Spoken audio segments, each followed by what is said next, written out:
Tom, what can I say? You did a great job in this, and I have to say, as a mother, there's no way I would have left you with my children. Well, here's the thing. You can't... I could never have played the role of Todd, whose baby goes through... Basically, the baby goes through Fear and Loathing in Las Vegas. Everything that happens to Hunter S. Thompson in that happens to Ava, the baby, in this film, in 3D, which is fun. But I think this is significant. I think someone who wasn't really a parent of a 2-year-old, which I am, I have a 2.5-year-old at home, I don't think you could play that role.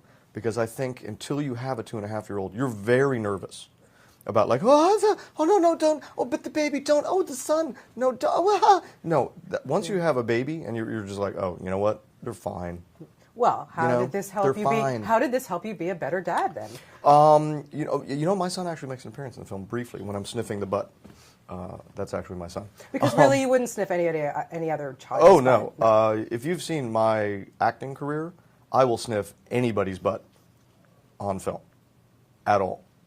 And I don't even care if it's a major studio movie. I don't care if this is just a project you're making at home. I will sniff your butt in a movie. That's why you get I've the big established bucks. that. Oh, but how did it help me be a better parent? I'm not. That's a really great question. Did having a cocaine-fueled crazy baby in Harold and Kumar 3D Christmas make me a better parent? Here's the thing. This brings up a very good point, which is one day I will look back on my film career and I'll be like, what is the film that my son should remember me by? And I think since it's probably not Bad Teacher, Hot Tub Time Machine, it's probably not any of those movies where poop gets flung at me. Poop gets flung at me in this movie too. Yeah. But it doesn't connect. So let's say this is probably the film that I'll leave a note for my son saying, "Son, you just found me dead," which is gonna this will happen one day. "Son, you found me dead." I should write this note now. Of all the films of my career, there were some real turkeys. Real turkeys. This one, surprisingly good. I mean, this one's a solid A-, don't you think? A solid A-, absolutely. And a fun amount of nudity. So he'll like that. And by the time I'm dead, and he's finding my corpse and the note saying, look at this, look only at Harold and Kumar's 3D Christmas to remember my film career, 3D home TVs will probably be pretty amazing. So he'll get the full experience of that too. And he'll get the joy of watching his recently dead father that he just found on the floor in a pretty great Christmas movie. Well, by then it'll be a classic anyways, really, so he'll... I kind of think it will be. Yeah. And I'm actually not being facetious. Yeah. It really is kind of like a classic Christmas movie, just with tons more nudity and tons of really weird sex and violence. Do you ever get anything, a script or something that you do, and you go, oh, God, this really pushes it? Do you ever feel like that? This script, absolutely.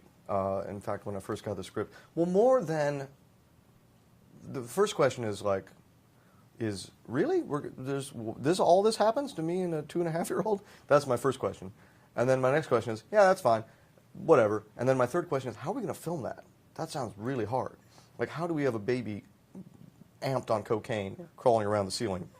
Luckily, I don't have to do that part. Exactly. I think they either got a puppet or a midget or something. I don't know. Yeah, you don't have to worry about that kind of stuff. I don't have to worry about that. What kind of fan were you of Harold and Kumar before going into this? I enjoyed the films. I had seen the first one. I saw the second one. I think, let's be honest, I think I was a marginal fan of them. When I smoke marijuana, here's what happens to me. Ready? Here's an impression of me smoking marijuana. Ready? Oh, cool, man. You guys, I guess I'll do some. If everybody's doing some, okay. Take me to the hospital. Take me to the hospital right now. I'm dying. That's exactly what happens. So what happened on this set? Surprisingly little. At least if everyone was getting high all day, at least they weren't inviting me, which does happen. Yeah, well, people do stuff like that. Wouldn't get a lot of work done. No, so I would say I was a peripheral Harold and Kumar fan. Yeah.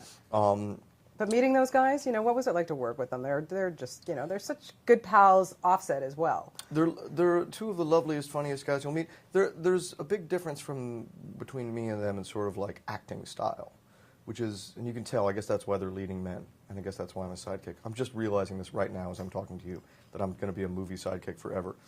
Here's what it is. They really are passionate about like the craft of acting and like the characters, and they like want to get inside the character and like know what their motivation is, and know like what they were feeling and what's happened to them and their history and their backstory and stuff like that. I want to know where do I stand, and can I really eat the prop food? Yeah, that's the End of things I'm worried about. That is important. Now, one thing I really liked in this movie was the waffle bot, because I would love to have a waffle bot. If you could have a robot that could make any kind of food that you want, what would you want? I'm thinking croque monsieurs. I'm thinking a little robot called like, I guess, what would we call him? We call him the croque monsieur dot 2.0, or Robo Monsieur, or maybe Monsieur Dinky Bot, and like I could just sit in my mansion. By the way, I have the money to make this happen. I've written some big hits. I might spend some money making a croque monsieur robot. I'd like to invest in that. Yeah. Is this weird? And I'm just going to tell you this right now because we've now been friends for a pretty long time. 6 minutes. If I were to, do you think there's a market for a robot that the top part makes a croque monsieur for you and the bottom part is a fleshlight? I think that would work really well. I think that would really do Am well. I the only demographic for that? No. Or there's a, I'm with you. how about up in Canada? Because those are my peeps. In Are you Toronto. kidding? It gets cold up there. Especially in Quebec, I think it's like... in Quebec, the Quebecois would love croque monsieur avec fleshlight. Mais oui. Were you upset you didn't get to work with Neil Patrick Harris? I wasn't, because he said something nice about me, which was nice. It's always fun when somebody says something nice about you. It's weird because he doesn't follow me on Twitter at all, but he mentioned that I was hilarious on Twitter. And I was like, oh, why don't you follow me? But he didn't. I guess he just doesn't have time for me in his life. Well, I think we need to tell him to follow you. He's a busy guy, but he needs to follow you. No one's ever too busy not to follow you on Twitter. Thanks. I do. I follow you on Twitter. I keep it really, really stupid. You're going to hear a lot about, if you follow me on Twitter, you'll hear about ideas like this. What if we did a version called Street Quidditch, where instead of brooms, you just run around and hold your boner? These are the kinds of ideas I'm having every day and pitching on Twitter. Granted, not as good as the croque monsieur fleshlight robot. No, it's not as good as that. By the way, the Canadian edition of that probably plays Rush, Spirit of Radio. Yeah.